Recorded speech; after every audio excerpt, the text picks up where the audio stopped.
Queridos estudiantes, una vez más, buenas tardes. Me alegra mucho poder compartir un espacio más con ustedes en el cual tratamos de direccionar estos aspectos importantísimos de la ética y de la educación, basados especialmente en el campo del aprendizaje y en el campo pedagógico. Entonces, es importante que tengamos en cuenta ese lineamiento de la ética y de la educación. Bien, hoy vamos a tratar de analizar un poco sobre el sentido de la pedagogía dentro de nuestro ambiente, tanto antropológico, tanto como cultural, tanto social. La sesión pasada, hagamos un recuento más o menos de lo que estábamos hablando la sesión pasada sobre el concepto de educación. Entonces decíamos que la educación es indispensable y central en toda sociedad, teniendo en cuenta que se habla ante todo y por todo de un ser humano.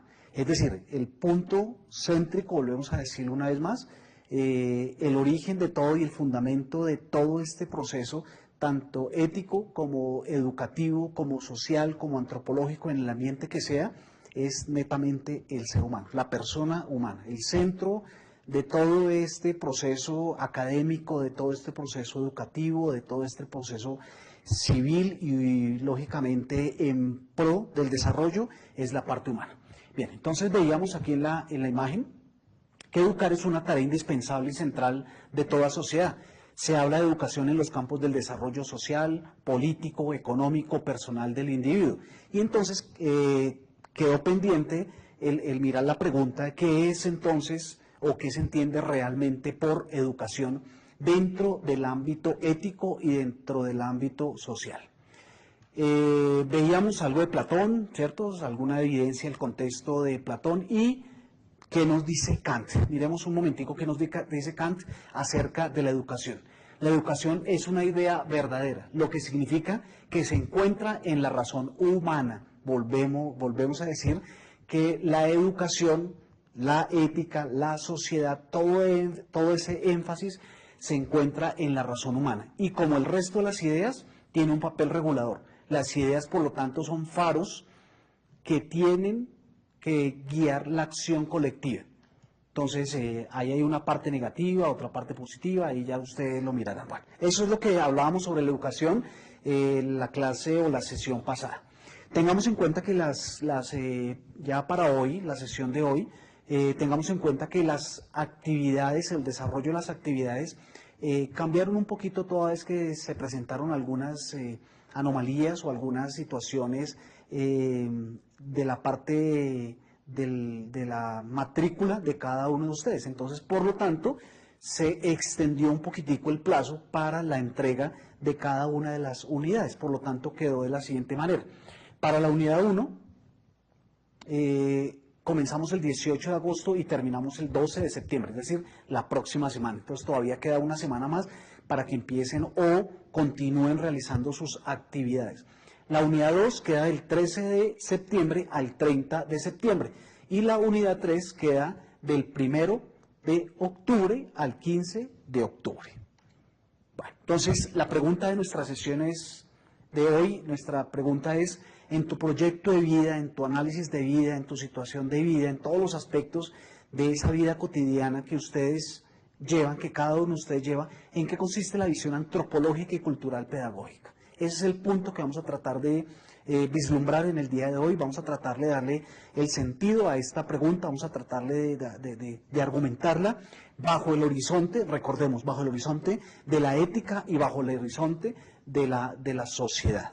Bueno, entonces, lo primero que podríamos decir bajo esta figura es una frase de Paulo Freire, que es muy interesante, en donde plantea que el hombre es un ser de relaciones y no solo de contactos, no solo está en el mundo, sino con el mundo. Es decir, está en el mundo, sin ser del mundo, pero para proyectarse en el mundo. Eso es lo que nos quiere decir Paulo Freire en este aspecto acerca de la educación y la ética. Entonces, por lo tanto, nosotros estamos constantemente relacionándonos con el otro, con lo otro, con la naturaleza, etc. Bueno, desde una visión antropológica desde la visión antropológica que presenta Paulo Freire, la idea de hombre no es ajena a la idea de educación.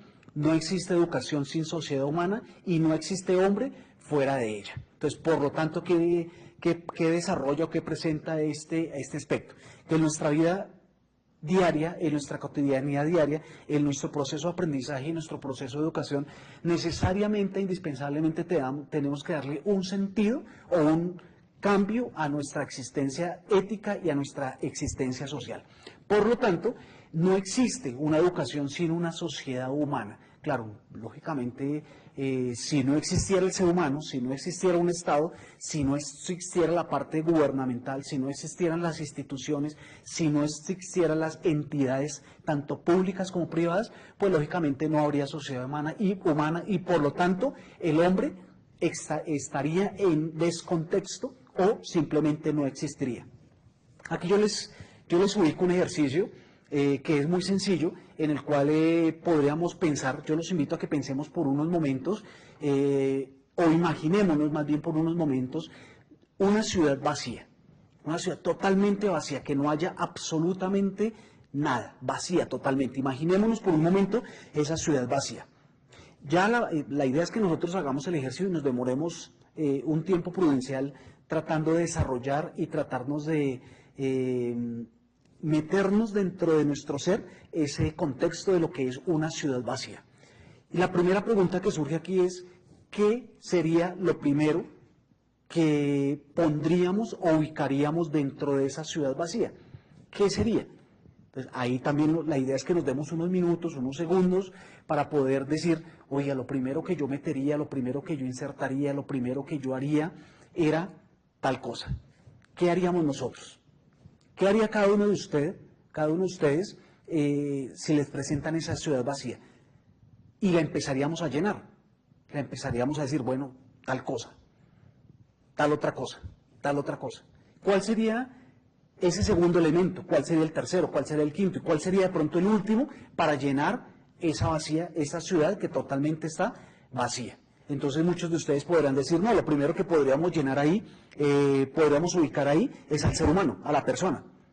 Otros dirían, no, lo primero que hay que mirar es toda la parte de la naturaleza, el bosque, los árboles, las plantas, etcétera, etcétera. Otros dirían, no, las fuentes hídricas, el agua, los recursos naturales. Es decir, habría una cantidad de cosas y de situaciones en las cuales podríamos empezar a llenar dentro de esa ciudad vacía. Entonces, tengamos en cuenta que desde una visión antropológica, la idea de hombre no es ajena a la idea de educación. No existe educación sin una sociedad humana y no existe hombre fuera de ella. Bueno, entonces miremos este aspecto a través de la historia. Miremos la antropología, ¿sí? La antropología, cómo puede haber sido desarrollada dentro del campo histórico, dentro de esas etapas históricas.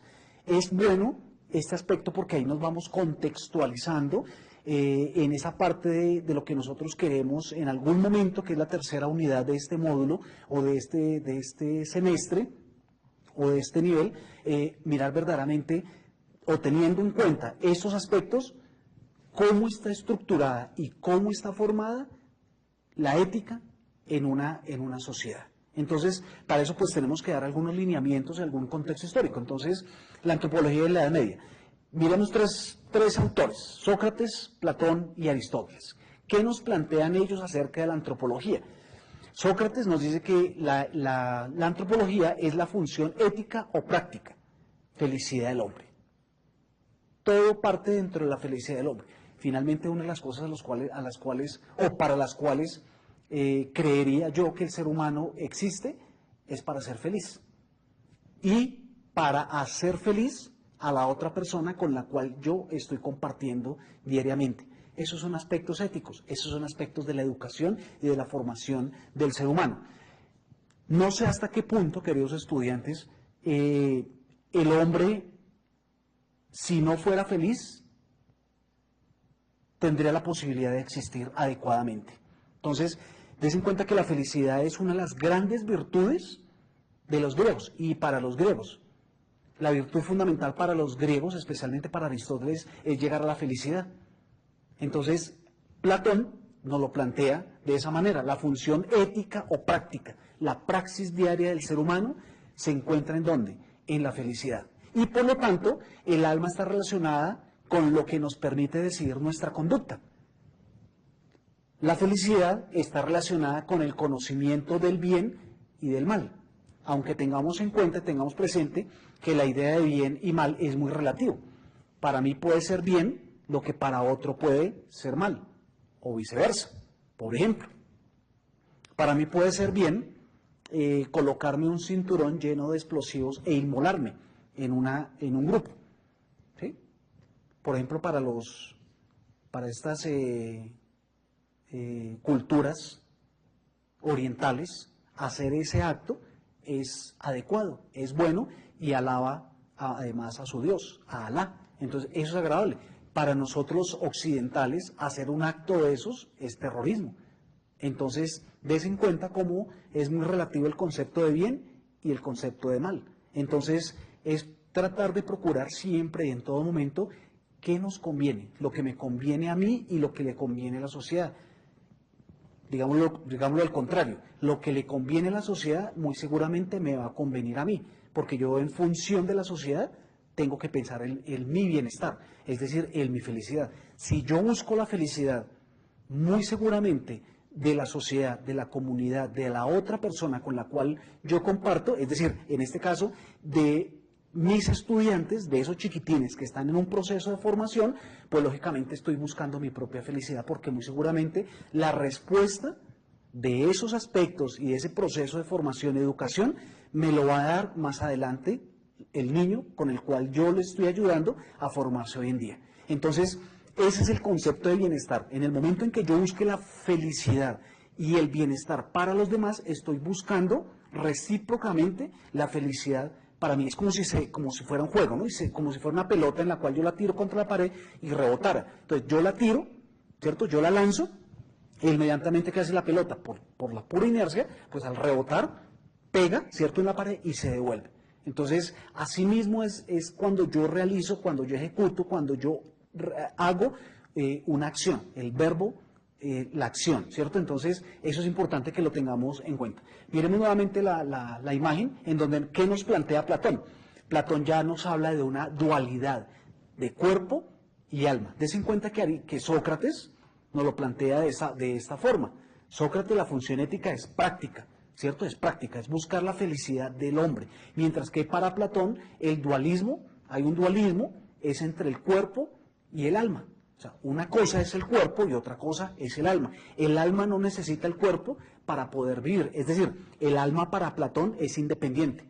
Pero desafortunadamente el cuerpo está frente o está encerrando al alma. Decía San Agustín, por ejemplo, el cuerpo es la concupiscencia del alma. El alma está encarcelada, decía San Agustín, por el cuerpo. Y entonces al estar encarcelada por el cuerpo, pues no permite que el alma salga o fluya.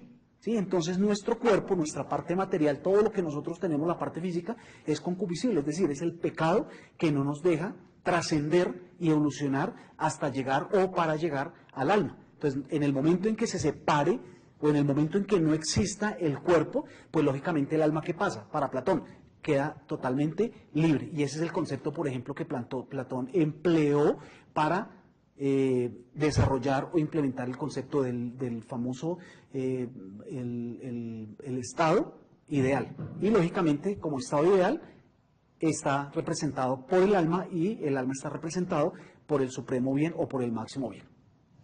Ya miramos para Aristóteles, entonces, que la teoría es ilemórfica. ¿Qué es ilemórfica? Es decir, es dual, ¿cierto? Es dualismo, que las dos dependen de las dos. O sea, son situaciones que tanto el alma depende del cuerpo y el cuerpo depende del alma. Y así Aristóteles propuso, por ejemplo, ese ilemorfismo, esa dualidad entre los dos conceptos. Entonces, tanto el alma como el cuerpo son inseparables. No se puede separar del alma del cuerpo ni del cuerpo del alma. Des en cuenta que para Platón se tendría que separar, ¿cierto? Se tendría que separar el cuerpo del alma para Sócrates, el alma está relacionada con lo que permite decidir nuestra conducta. La felicidad está relacionada con el conocimiento del bien y del mal. Des en cuenta que para Aristóteles el alma y el cuerpo son totalmente inseparables. Necesita la una de la otra. Bien. Entonces miremos qué es esa construcción de la ética y de la cultura y de la educación y de la sociedad en la época medieval. Está tres aspectos fundamentales. Está el cristianismo en la filosofía medieval, está el argumento ontológico de San Anselmo y está el concepto de Dios y hombre. Comencemos por comencemos por el Dios y hombre. Había una división entre lo que era Dios y hombre en la época medieval. En la época medieval, ¿cómo surgió la época medieval? Hagamos un poquitico de un contexto histórico de lo que es la época medieval. ¿En qué época se dio la edad medieval? ¿Y qué es eso de medieval? ¿Por qué medieval? Veníamos de una cultura, ¿cierto? De una cultura de conocimiento, de una cultura de aprendizaje, de una cultura de formación ética, de formación ciudadana, con Grecia, con Atenas, que era el centro cultural en todos los aspectos. Y entonces, al mirar esa situación de Grecia como el centro cultural, pues era el florecimiento de los griegos. Estamos hablando de los griegos del siglo V antes de Cristo, hasta cuando llega la época medieval, que parte la época medieval en el siglo IV después de Cristo. ¿Por qué se dio la época medieval? La época medieval se dio por la caída especialmente del Imperio Romano. Entonces, cuando estos romanos quieren subir, ¿cierto? E invadir esa parte nórdica y pasar al otro lado por el estrecho de Bering, entonces llegan estos visigodos, estos bárbaros, estos grandulones ojiazules, y entonces ¿qué hacen? Pasan el estrecho, invaden esa parte nórdica y bajan hasta Roma, y entonces ahí se da la invasión romana, y a partir de ese momento surge la Edad Media, también llamado el oscurantismo. En el oscurantismo, ¿qué se produjo? Muy poco, y nada es mucho, como dicen algunos. Entonces, en el oscurantismo que surge a partir del siglo IV y dura más o menos hasta el siglo XIV, lo único que se produjo en este momento o en este espacio fue un concepto que se llamó la escolástica o el escolasticismo, en donde la Iglesia Católica toma absolutamente todas las riendas del conocimiento, todas las riendas del saber y se empotrona, es decir, toma el poder absoluto y total de las condiciones, tanto académicas, filosóficas y, lógicamente, Dios como papel fundamental. Y ahí en esa época se desarrolla todo lo que nosotros conocemos como el teocentrismo, es decir, Dios como centro del universo. Y entonces, a partir de ese momento surgen dos elementos importantísimos, o más bien uno que se divide en dos, que son las famosísimas 7 artes liberales. Y entonces esas 7 artes liberales están organizadas o están estructuradas en dos espacios, un trivium y un quadrivium. El trivium es la oratoria, la gramática y la retórica, y el quadrivium son la matemática, la medicina, la música y la medicina. Entonces ahí están las 7 ciencias, por eso se llaman las 7 artes liberales. Están divididas en un trivium y un quadrivium. Y entonces 4 y 3, 7. Y a la pata de eso, estos grandes sabios, estos grandes eruditos, tenían conocimiento muy preciso y muy claro sobre lo que es la filosofía y lo que es la teología. Pero el papel fundamental de esta época es la teología. Y entonces la filosofía, dicen algunos conocedores, de algunos sabios del tema, dicen que la filosofía empezó a ser la ramera de la teología. Es decir, que la teología empezó a tener un poder impresionante entre el siglo IX y entre el siglo XI, y a eso se le llamó la escolástica. Y entonces, eso fue la única producción que hubo en esta época. ¿Qué era la escolástica? La escolástica era el texto dentro de la escuela. Y lo único que tenía razón en ese momento, lo único valedero, lo único científicamente certero y cierto, era lo que decía el texto. Cualquier cosa que se saliera del origen, del génesis del texto, era especulación. Y entonces, si yo me salía del texto, si yo me salía de ese orden científico, de lo que decía el texto, punto por punto y palabra por palabra, estaría especulando y tendría a ser considerado como hereje. Y entonces ¿qué era la herejía? Era contrarrestar o contradecir todo lo que decían los textos. Y al no pronunciar lo que decía el texto, pues yo era condenado a la hoguera, que era uno de los castigos más terribles de la época medieval. La hoguera, ahí lo quemaban vivo a la persona por no retractarse o por decir lo contrario a los textos y a lo que estaba planteado por el cosmos. Ya más adelante en otra sesión vamos a hablar del cosmos en esta época medieval, que es muy interesante. Entonces, ahí surgió la época medieval. Entonces, después de un florecimiento de esa época cultural, de esa época griega, de esa época de la enciclopedia, de poder especular, Sócrates en su parte pública, en el ágora, Platón de igual manera, Aristóteles ya en un recinto más cerrado, más privado, que se llamó el Liceo, ahí hacía producción académica, ahí debatía sobre algunas circunstancias como el alma, como el cuerpo, como la ética, como la educación, como la política. Eran espacios muy importantes para todo el conocimiento y para todo el saber que estos hombres desarrollaban. Entonces, ahí se dio la época medieval. Entonces, mirando otra vez el texto, la antropología, ¿cierto? Dentro de la época medieval, dentro de la época medieval, aquí, entonces Dios y el hombre. Entonces, Dios está dividido, ¿cierto? Y lo único que tenía razón en ese momento, ¿quién era? En la época medieval, Dios. Lo único que tenía razón en esta época era la cosa, la materia primaria. Entonces aquí Dios ya empieza a ser el centro. El hombre todavía estaba un poco relegado, ¿cierto? Y entonces ahí empieza a existir todo el pensamiento de lo que yo les decía, este gran pensador que se llamó Aristóteles. El otro punto importantísimo, miremoslo acá, ¿cierto? Miremoslo acá, dejemos este de últimas, el cristianismo en la filosofía medieval. ¿En qué consistía ese cristianismo? En realizar lo que yo les decía anteriormente, una división entre lo que era la razón y la fe. Es decir, aquí podríamos decir entre lo que era la filosofía, ¿cierto? La filosofía y la parte de la teología. Y entonces aquí Dios empezó a tener un papel, en esta época medieval, Dios empezó a tener un papel muy protagónico por este concepto de la escolástica que yo les decía anteriormente. Y entonces aquella persona que contradecía o que no estaba de acuerdo con algunos aspectos de la fe era condenado a la hoguera. Y entonces había una gran división, como les decía, una gran división entre lo que era la razón, ¿cierto? Y lo que era la fe. Más adelante, de igual manera, yo les hago un recorrido histórico sobre lo que es la razón y lo que es la fe.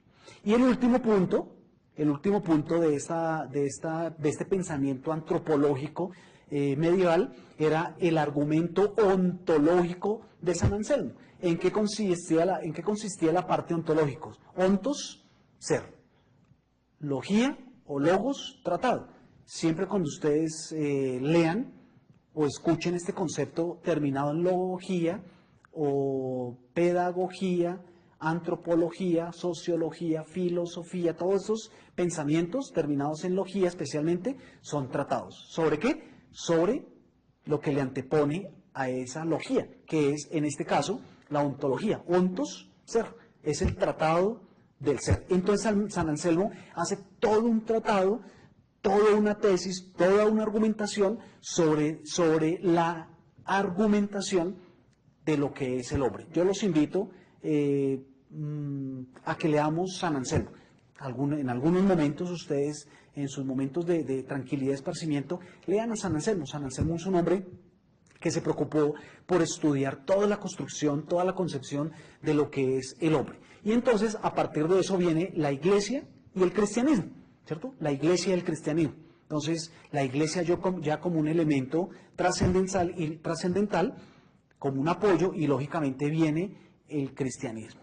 Y ya en la época, digámoslo así, como más moderna, ¿cierto?, más moderna, vienen 4 o 5 autores importantísimos. Aquí solamente los estamos mencionando porque no es nuestro tema, ¿cierto? No es nuestro tema de profundidad, sino esto estamos haciendo un recorrido para tratar de mirar este aspecto. No perdamos de vista este aspecto. ¿Cuál es el aspecto que estamos tratando hoy en esta sesión? ¿En qué consiste la visión antropológica y cultural pedagógicamente hablando? Entonces, ¿en qué consiste todo ese proceso antropológico, ético, cultural de la parte de la pedagogía? Y entonces, miramos el hombre, el centro del hombre, ya la antropología es el estudio del hombre como tal. Antros quiere decir ser, ¿cierto? Antros, hombre. Logía, tratado. ¿Y qué es la antropología? Es el tratado del ser humano, de la persona, del hombre. Entonces aquí vemos 5 autores donde, por ejemplo, para Juan Jacobo Rousseau, ¿qué es el hombre? Es un ser natural y totalmente independiente, totalmente libre. Entonces, ¿qué dice él? El hombre nace y la sociedad lo corrompe, ¿cierto? Simón Bolívar, por ejemplo, andaba debajo del brazo el texto extraordinario de Juan Jacobo Rousseau, el contrato social. Entonces Simón Bolívar miraba ese contrato social día y noche, permanente y constantemente, para mirar cómo era la aplicabilidad de la norma y cómo ese contrato que planteó Rousseau en algún momento nos servía para nosotros los colombianos. Entonces eso lo determinó Simón Bolívar. Entonces, ¿qué dice Rousseau? El hombre es un ser natural, por naturalidad es un ser libre. Nosotros nacemos libres. Lo que pasa es que en la medida que uno va creciendo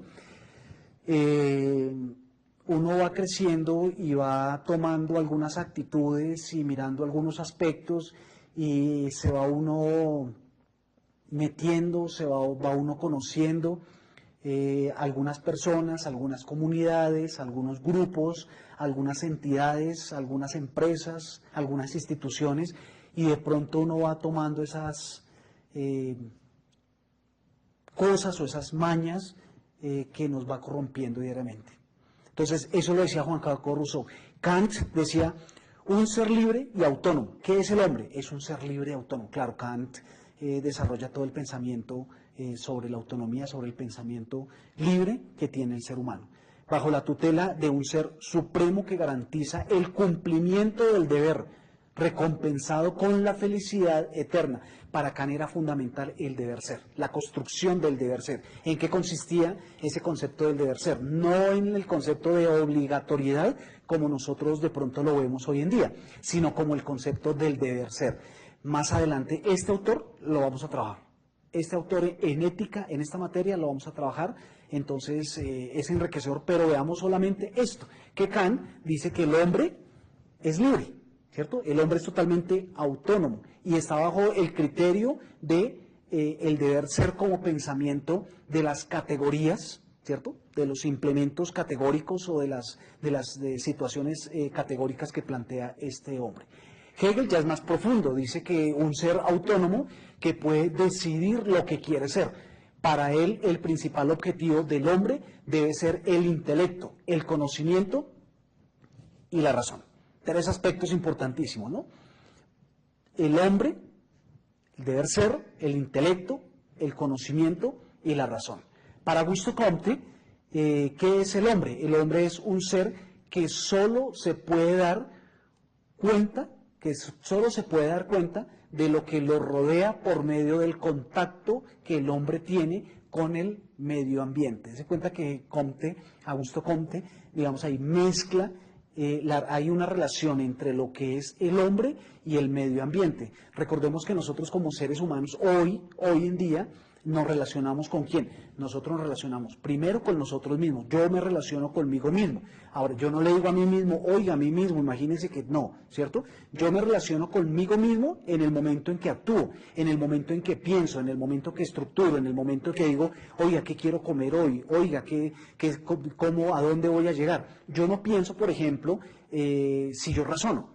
¿Cierto? Yo no pienso eso, ninguno de nosotros pensamos eso. ¿Por qué? Por naturaleza, nosotros somos seres que nacemos con el intelecto, nacemos pensados, nacemos pensantes, nacemos en un concepto de libre albedrío bien estructurado y bien racionalizado. Entonces, el ser humano se relaciona consigo mismo. Segundo, yo me relaciono con el otro. ¿Quién es el otro? El que está cerca a mí, el que está al lado mío, el que está al frente mío, el que está atrás mío, al que de pronto yo le caigo mal, al que de pronto hay situaciones en las cuales le puedo colaborar o no le puedo colaborar. El otro, ¿quién es? Mi familia. El otro es los integrantes que hacen parte de mi núcleo de comunidad, de mi sociedad. Es decir, el otro es la otra persona que está ahí presente, que está ahí al frente y en este campo pedagógico, en este campo del aprendizaje, en este campo de la interacción social, es mi estudiante. Ese es el que tengo ahí, es el próximo, no es el que me caiga mal y entonces porque me caiga mal entonces no le doy o no le brindo o no estoy presto para servirle, no, es simplemente la persona que está ahí y es importante que nosotros tengamos en cuenta ese aspecto, que la otra persona es el que esté ahí y en algún momento muy seguramente yo voy a necesitar y esa persona va a necesitar de mí, es decir, tiene que haber una reciprocidad en todas las áreas y en todos los aspectos de nuestra vida en el sentido de la relación con el otro, primero. Segundo, tercero, yo me relaciono con quién, con el medio ambiente, lo dice Comte, con la naturaleza. Yo tengo que relacionarme con la naturaleza. ¿Qué es eso? Ustedes dirán, ¿y cómo yo me relaciono con la naturaleza? No es solamente caminar por el bosque, no es solamente caminar los diferentes caminos en los cuales yo voy, yo me dirijo para llegar a un punto determinado en las veredas, en la parte rural, en la parte urbana, no. Es simplemente la relación con el medio ambiente, es la protección, el cuidado que yo debo tener con el medio ambiente. Miren, el protocolo de Kioto, por ejemplo, en 1982, ¿qué plantea?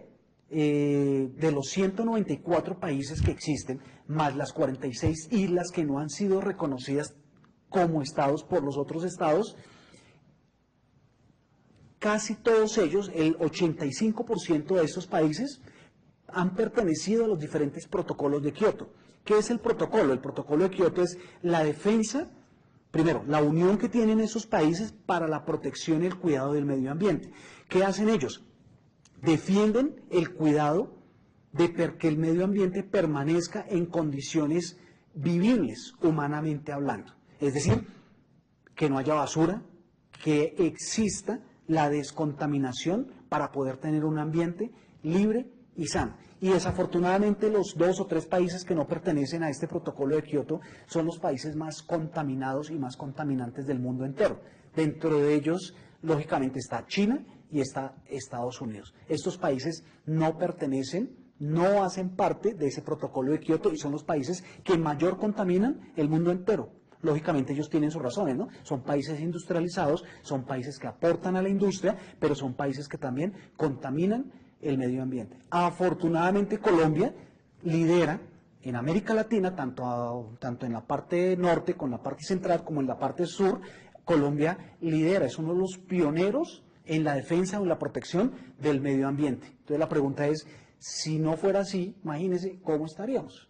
¿Sí? Si nuestras calles están inundadas de basuras, si yo no contribuyo, ¿cierto? Si yo no contribuyo para el saneamiento y el bienestar del medio ambiente, ¿quién lo hace? Los ríos, miremos cómo están los ríos, ¿sí? Miremos cómo están esa parte hídrica dentro de nuestro medio ambiente. Entonces es importante tener en cuenta eso. El medio ambiente, ¿qué es? La relación que tiene el hombre, como lo decía Comte, con el medio ambiente es el cuidado que yo tengo con la alimentación. Miren, Colombia produce anualmente 9 millones de toneladas en el Magdalena. ¿De qué? De alimentos. O sea, Colombia es un país demasiadamente rico en alimentación. Y miren que en la parte norte de Colombia y en la parte sur de Colombia es donde más la gente se muere de hambre. Entonces son condiciones algo impresionantes. Aquí en Colombia se viven como los extremos, ¿no? Y ustedes más de uno en sus tierras donde están, en sus ciudades donde están, en los municipios donde están, en las veredas donde están, pues se dan cuenta de que Colombia es muy rico en alimentación. En la parte hídrica es rica, demasiado rica. Hace unos años vino un presidente de Estados Unidos, George Bush, vulgarmente lo voy a decir, a robarse la parte hídrica de Colombia, porque Colombia hasta en eso es demasiado rica. Entonces la pregunta que yo me hacía en esos momentos, oye, ¿por qué no fue a Tres Gargantas, a China, ¿sí? a hacer lo mismo? ¿Por qué sí lo hizo aquí en Colombia? Claro, porque los chinos son lógicamente más reservados en ese aspecto y Colombia es más diversa en ese aspecto, es decir, es más libre y es más tranquila y puede venir aquí la persona que quiera y hacer lo que quiera con nosotros. Entonces, Colombia es uno de los países más ricos a nivel mundial. No sé qué país otro fuera de Colombia está bañado por los dos océanos, el Atlántico y el Pacífico. ¿Sí? Colombia hasta en eso es demasiado rico. Los suelos, mire lo que sale de suelo. Si yo abro un hueco acá, muy seguramente sale petróleo. ¿Cuál es el problema? El problema es que de aquí puedo sacar petróleo y como tengo necesidad de sacar agua acá, ¿qué pasa? Yo no contribuyo para que haya la nivelación en ese aspecto hídrico, sino solamente lo que yo voy a sacar para mi propia producción. ¿Y dónde queda lo que yo, en el momento en que yo saqué el petróleo, es decir, el agua para el petróleo, en dónde queda? Pues lógicamente por eso es que los campos, des en cuenta que muchos de los campos son resecos, ¿cierto? ¿Por qué? Porque sacan petróleo aquí y aquí sacan agua. Y entonces, lógicamente, no lo rellenan, no le hacen el mantenimiento o el tratamiento adecuado para que por lo menos el agua nuevamente vuelva a fluir, pero sacan el petróleo. Entonces queda totalmente descompensado ¿qué? La tierra. ¿Sí? ¿Y quiénes son los perjudicados? Pues nosotros los seres humanos. ¿Sí? Entonces, a eso es lo que apunta Augusto Comte cuando dice que el hombre tiene el contacto, debe tener esa relación, el hombre debe tener relación entre todo lo que es el fenómeno natural y es decir, el medio ambiente y el ser humano. ¿Sí? Lo que Augusto Comte llama como la existencia de la persona humana. ¿Y qué nos plantea Marx? Marx es más materialista, ¿no? Marx es más calculador en la parte material y en la parte económica. Entonces dice, un ser que tiene la capacidad de hacer su propia historia y que logra desarrollarse solo en la sociedad a través de las relaciones con los demás. Entonces es más individualista y Marx, al ser más individualista, pues lógicamente desarrolla esa parte materialista. Más adelante, este es otro autor que vamos a trabajar. Bueno. ¿Y qué nos dice el pensamiento contemporáneo acerca de la antropología? Comienza con la crisis del idealismo alemán, Fichte, 1762-1814, Hegel, ya lo mencionamos, Georg Wilhelm Friedrich Hegel, 1770-1831, Schelling, Max Schelling, 1777-1854, en la segunda mitad del siglo XIX como un intento de superación del pensamiento hegeliano. Movimientos más importantes y sus representantes más destacados. Claro, entonces Hegel se convierte como en el punto céntrico, como en el punto de origen para el pensamiento antropológico, para el pensamiento ético. ¿Qué plantea Hegel? Hegel plantea algo hermosísimo, miren. Hegel dice, mire, si yo quiero cambiar, tengo que partir ¿de dónde? De mí mismo. ¿Sí? ¿Para qué? Para proyectarme a los demás. ¿Sí? Es decir, el bienestar en dónde comienza éticamente, socialmente y educativamente. ¿En dónde comienza? En mí mismo. La idea es que yo mismo, mí mismo, contagie a los miembros que me rodean. ¿Cuáles son los miembros más inmediatos que me rodean? Mi familia, de pronto mi papá, mi mamá, mi esposa, mis hijos, mis hermanos, etcétera, etcétera. Es decir, es un grupo familiar pequeño, 4, 5, 7. ¿Sí? ¿Quién los contagia? Yo. ¿Cierto? Entonces yo los contagio. Entonces se va uniendo un yo, que forma una familia. En el momento en que esa familia esté convencida de la realización personal, ¿cierto? Para el servicio de la comunidad, la idea es que esa familia contagie a 2 o a 3 o a 5 o a 10 o a 20 o a 50 familias. Es decir, la comunidad, el sector donde yo vivo, mi comunidad, mi sector donde yo vivo. Cuando esos estén contagiados, familias, comunidades, la idea es que esos estén ¿a dónde? A la sociedad, ¿cierto? La sociedad. Entonces, ya no soy yo, ya no es una serie de familias, ya no es una comunidad, es decir, ya son varias comunidades, esas varias comunidades que son la sociedad, o sea, son varias sociedades, y esa sociedad, cuando está bien alimentada, bien desarrollada y con un nivel de proyección en bienestar, culturalmente hablando, socialmente hablando, económicamente hablando, afectivamente hablando, en todos los aspectos, en todas las áreas de nuestra vida, ¿a quién tiene que contagiar? Al Estado. Es decir, en este caso, a toda Colombia. ¿Y qué pasa con eso? En el momento en que se contagie toda Colombia, se devuelve. ¿A quién se devuelve? A la persona que inició todo este proceso. Ese es el pensamiento hegeliano en el cual nos va a motivar para nuestra próxima sesión. A partir de este momento, a partir de ese espacio, ya estamos dando comienzo ¿a qué? A lo que es más estructural en la parte de la ética y en la parte de la sociedad. Bueno, queridos estudiantes, desafortunadamente el tiempo es nuestro mayor aliado o a veces nuestro mayor enemigo. Quedo pendiente de sus comentarios por medio del foro para que ustedes intervengan en estos espacios, hagan sus preguntas respectivas y, lógicamente, argumenten sobre la pregunta anteriormente mencionada. Que Dios los bendiga y nos vemos la próxima. Chao, chao.